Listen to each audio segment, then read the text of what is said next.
కొనసాగింప తొలగింప retired ఆఫీసర్ల విషయంలో నిర్ణయం తీసుకొని సర్కారు కీలక స్థానాల్లో 5 ఐఏఎస్లు కంటిన్యూ ఆయా శాఖలకు సెక్రటరీగా వర్క్ హెచ్ఓడీలుగా పలువురు సీనియర్ ఆఫీసర్లు సైతం అన్ని విషయాల్లో వారిదే పెత్తనం చాలా డిపార్ట్మెంట్లో వందలాది మంది బీఆర్ఎస్ హయాంలో నచ్చినట్టుగా రీఅపాయింట్ ఫలితంగా కింది స్థాయి ఆఫీసర్లకు దక్కని ప్రమోషన్స్ ఉద్యోగోన్నతి లేకుండా అనేక మంది విరమణ రిటైర్డ్ లెక్కలు తీసేందుకు సర్కారు కసరత్తు అంటూ కూడా చూస్తా ఉన్నారు కదా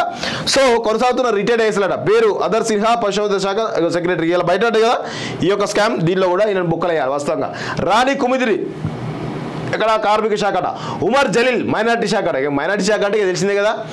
అరవిందర్ సింగ్ జేఏడి డైరెక్టర్ అనిల్ దేవాదాయ శాఖ సెక్రటరీ రిటైర్ అయిన తర్వాత ఆయా స్థానంలో కొనసాగుతున్న ఆఫీసర్లను తప్పిస్తారా లేక అలాగే కొనసాగిస్తారా అనే విషయంలో కాంగ్రెస్ ప్రభుత్వం ఇంకా ఎలాంటి నిర్ణయం తీసుకోలేదు బీఆర్ఎస్ హయాంలో నచ్చిన వారిని రీఅపాయింట్ చేసుకుని చాలా చోట్ల కీలక పోస్టులు ఈరోజు ఉన్నాయట ఒకసారి అవి ఏంటో చూద్దాం ఒకసారి రాజకీయ అవసరాల కోసమే 5 రిటైర్డ్ ఐఏఎస్ ఆఫీసర్లను రీఅపాయింట్ చేశారని విమర్శలు ఉన్నాయి ప్రస్తుతం వారు ఆయా స్థానంలో కంటిన్యూ అవుతున్నారు ఫలితంగా కింది స్థాయి వారికి ప్రమోషన్ దక్కడం లేదని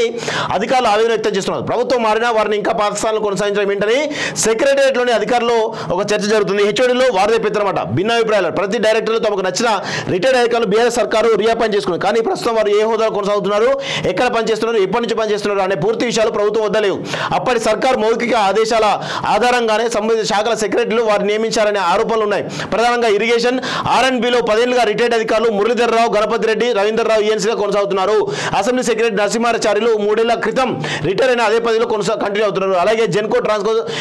ఎంసీఆర్ హెచ్ఆర్డి సంక్షేమ శాఖలో కూడా రిటైర్డ్ ఆఫీసర్ కొనసాగుతున్నారు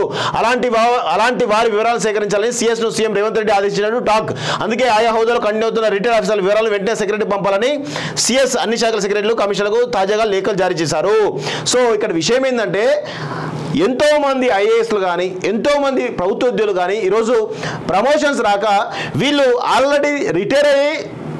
అయిపోయిన వాళ్ళకు మళ్ళా సేమ్ అదే పొజిషన్స్ ఇచ్చి కంటిన్యూ చేయడం అవుతుందో కింద స్థాయిలో అంటే ప్రమోషన్స్కి ఎవరైతే ఎలిజిబుల్ ఉన్నారో వాళ్ళను అవమానపరచడమే వాళ్ళకు ప్రమోషన్స్ లేకుండా వాళ్ళని ఇబ్బంది పెట్టడమే తప్ప అసలు వీళ్ళకి ప్రమోషన్స్ అంటే ఇక వీళ్ళకి ఏది రీఅపాయింట్ చేయడమే కాకుండా ఎక్స్టెండ్ చేయడమే కాకుండా వాళ్ళకు సర్వాధికారాలు ఇచ్చి ఈరోజు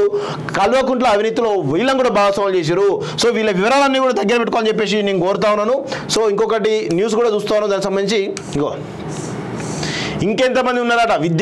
రిటైర్డ్ ఉద్యోగుల రీఅపాయింట్మెంట్ వివరాలు ఇవ్వండి అన్ని శాఖల నుంచి రిపోర్ట్ కొన్నా సీఎస్ సాయంత్రంలోగా పంపించిన ఆర్డర్ అట సో